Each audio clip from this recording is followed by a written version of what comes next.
A 35-minute drive is all that stands between the Times Building in Munster, Indiana, and the alleged world's most haunted cemetery. So I decided I would visit Bachelors Grove and see what all the hype was about. While I was there, I was walking around and I was taking pictures of headstones and trees and stuff like that, and I ran into a guy named Bill Swinford. He was a local of the Midlothian area in Illinois, and he told me about how he walks his dog on the trails that lead up to Bachelors Grove pretty much every day. He had mentioned that he was even closing his pool that day, but he, took a break to go take a walk to Bachelors Grove. And having spent so much time there, he had plenty of eyewitness accounts of strange stuff going on around that cemetery. This was actually the first story that he had told me about something actually taking the leash off of his dog while he was walking him there at night. I come here almost every single day of my life. Really? I walk my dog here, and I didn't used to do that, but I came here one time, and I was sitting right here where I'm sitting right now, and my dog was sitting right there, and this red leash, this was probably when she was 6 months old, somebody took the leash off of her. And I'm still carrying the leash to this day, and as you can see, it works. Yeah. That thing is, and I had it on her collar. She didn't slip out of the collar. The leash was attached, and we heard the snap. It happened right here, and I was with a friend of mine, and he goes, "Bill, I think it's time that we leave." And so we left. And it happened one other time, halfway down the path, twice.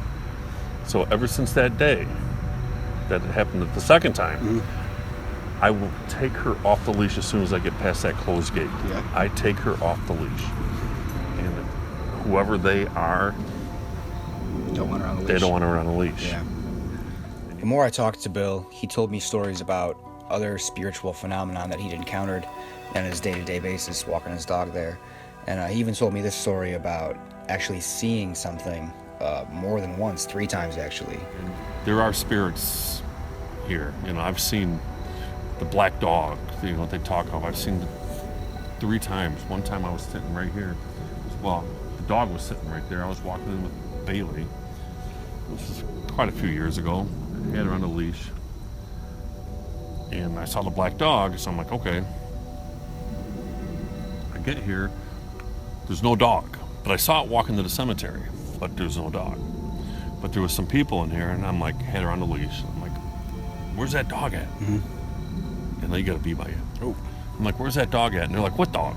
I'm like, the black dog that was just right here. My dog saw it, I saw it. And they're like, sir, we've been here for like 30 minutes. There's no dog. And I'm like, okay. So I wrote that off as, a shadow. Yeah.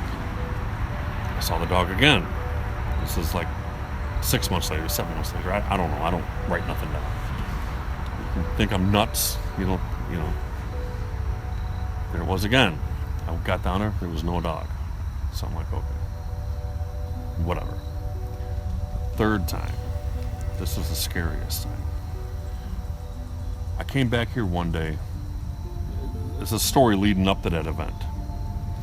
I came back here one day and I smelled somebody barbecuing food. Like they had a barbecue grill and everything. It was the middle of winter. And we were walking around. I'm like, man, freshly fallen snow. There's no footprints, no nothing. We're the only ones here.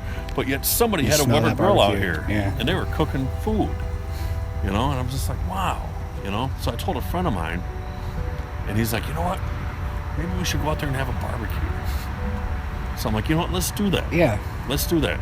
So it was the middle of winter, man. The snow's up. We got pictures, everything. We packed up the sleds. We had little tiny Weber grills.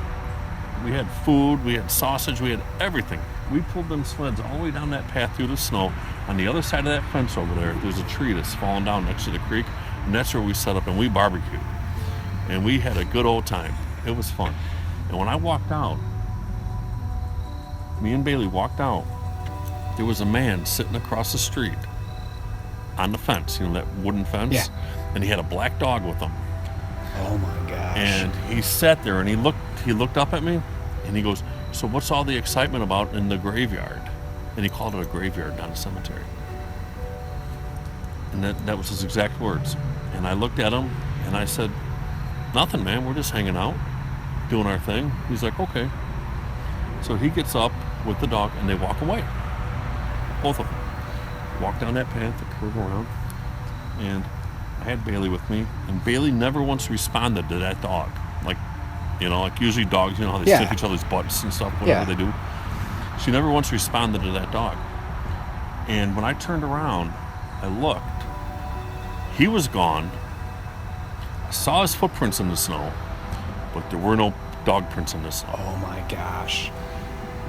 And that was the last time I ever saw the black dog. So after hearing all Bill's super eerie stories, I figured my next best move was to contact some kind of ghost hunting expert in the area who was familiar with Bachelors Grove and all the local haunts. So I found this guy named Mike McDowell. Really nice guy. He's the president of Northwest Indiana Ghost Trackers, and he met me up at Crown Point Library, and we had a little interview. One of my stories is I got out there with the group the one day, and we walked back all the way by where the bloody pond is at. Yeah. There's a big rip in the fence where you can walk right through to where the pond was at. And I've been walking through the cemetery just to see if I can get readings with the Tri-Field Natural EMF meter. Now this one, it doesn't pick up on your standard AC currents, it picks up on DC, which is unlikely to just appear at the bloody pond. So as I got out there, just through the rip in the fence, I had this bone-chilling feeling, like there was like a feeling of dread, like there was something there in front of me, and sure enough, I looked down, and my meter at that point just starts to squeal away. No issues in the cemetery, nothing walking up to that fence, but when I got to that break in the fence and walked through, the meter started going, super active. And you could just feel this intenseness, and to me, it's the closest thing like what you call evil or negative. There was something very malicious about whatever was there. The things that I learned about Bachelors Grove just barely scratched the surface of all the stories and the legends about that cemetery and what's going on in that whole Midlothian area right there. The whole forest preserve itself is rife with history and atmosphere. Just a really cool place to be. And I definitely am planning on going back there and doing some more digging about Bachelors Grove. And I encourage everyone who listens to this to go, do a Google search and see what you can find out about the cemetery and that area and the history of who settled there. And go visit Bachelors Grove. It's completely legal to be there during the day. And you'll probably see other people there taking pictures and looking around and stuff like that.